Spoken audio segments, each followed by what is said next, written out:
Hi, I'm back with another vlog, and today I'm taking a look at the Change.org petition against Michael Alig.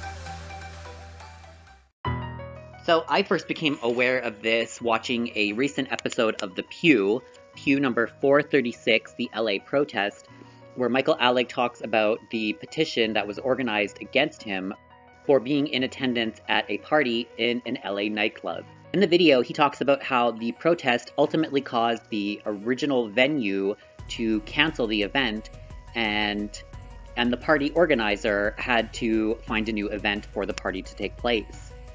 Ernie Glam goes on to say that this is why he did not attend when the organizer told him that because of the change of venues, he could no longer afford to have Glam in attendance.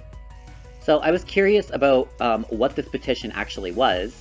So here it is right here. Change.org removed Michael Alig from hosting the Sex Cells party on October 27, 2017. The petition was started by Patrick Wacher, I believe his name is called. And I think in the episode of The Pew, they said that he may be a friend of Angel Melendez. So this is what it says. We, concerned members of the LGBTQA nightlife community, are coming together to protest that Mr. Michael Alig, known offender of horrific violence, has been advertised as a special guest and host of the Halloween edition of Los Angeles-based party Sex Cells. The event is scheduled to take place on October 27, 2017. While Michael Alig is well known for his contributions to 1990s nightlife culture, he is even more famous for the biopic entitled Party Monster, which details the story of his rise to fame and descent into darkness, including flagrant and irresponsible drug abuse, eventually culminating in the murder of an innocent young man. If you are not informed on the specifics, there are more details of this horrific act in the space below. We feel that having Michael Alig on the bill for this event sends a message to young and impressionable LGBTQA individuals that sensationalizes this act of violence and the drug abuse that led up to it as if these things are acceptable, or even glamorous. As concerned members of the nightlife community, we respectfully ask for the promoter and/or venue to consider our request for Mr. Alig to be removed from the advertising of this event, as well as to be excluded from performing, speaking, or otherwise being associated with the event in an official capacity. For us and many LGBTQA individuals, nightlife spaces are and always should be safe spaces and nothing else. They are not places where violence is encouraged or romanticized. We cherish and celebrate the sacred and fleeting nature of life. We believe these safe spaces must be maintained, and that any challenge to the nature of positivity and safety must be kept at bay from our nightclubs in order to protect the posterity of our culture and the lives of our friends and loved ones. Story behind the violence. Michael Alig was convicted of manslaughter for brutally killing an individual whom he once called his friend. He and another individual, that is Robert Freeze-Riggs, resorted to horrific violence and murder when faced with a petty dispute with Angel Melendez in March of 1996. So then it goes on to describe some of the brutal details of what happened, which I'm sure most of you are familiar with, and if you're not, just Google Michael Alig or Club Kids and you will receive about 400 links to exactly what happened. Michael Alig cited his drug use at the time for the reason of his violence, which earned him a reduced sentence for murder to manslaughter. I believe actually what earned him the reduced sentence was the potential for him to testify against Peter Gatien in the Gatien trial, actually. Though he was released from prison in 2014, his lack of remorse for his actions is well documented in several video interviews that have been recorded in the time since. Furthermore, it has been reported that Michael Alig has continued to use many of the same substances that he blamed for his lack of clarity and act of murder in the time since his release. Conclusion. In fact, it was the drugs that caused Mr. Alig to commit this horrible, premeditated act of violence and inhumane care for a lifeless body.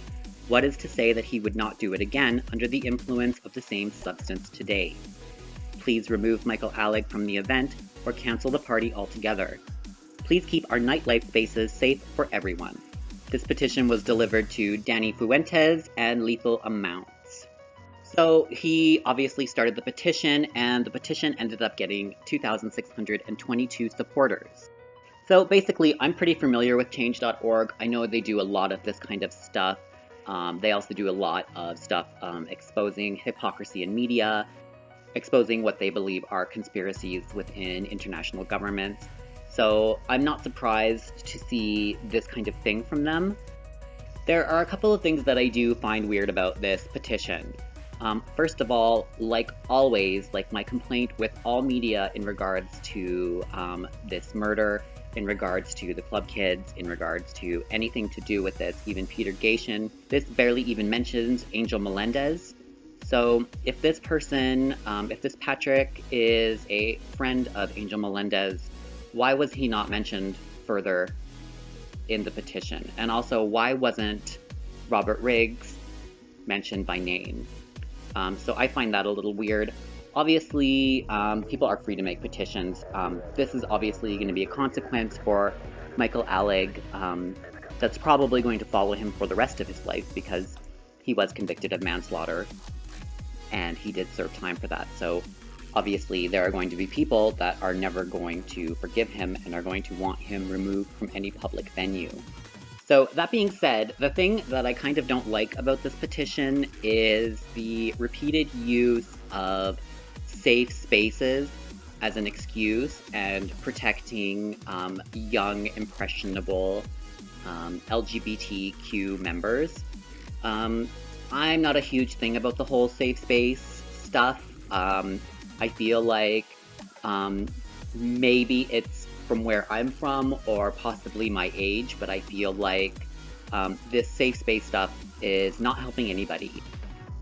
Because when you go out in the real world, there are going to be people who do and say things that you don't like, that are going to have negative things to say to you. They're going to have, some people are going to do terrible things to you if they can. And this is something that we should be preparing our youth for and not hiding them from. So I don't really like the language that they're using here. And then the other point that I would make is that these are not minors or children that we are speaking of here. They may be young adults, but this petition is referring to people who are legally able to enter a nightclub in the state of California. So that's pretty much all I have for you today. I hope you guys enjoyed this video. I will leave links to both the petition and the episode of The Pew below. I hope you enjoy the rest of your day, and if you haven't yet subscribed, please consider doing so by clicking the kitty, and I will see you guys again for my next upload.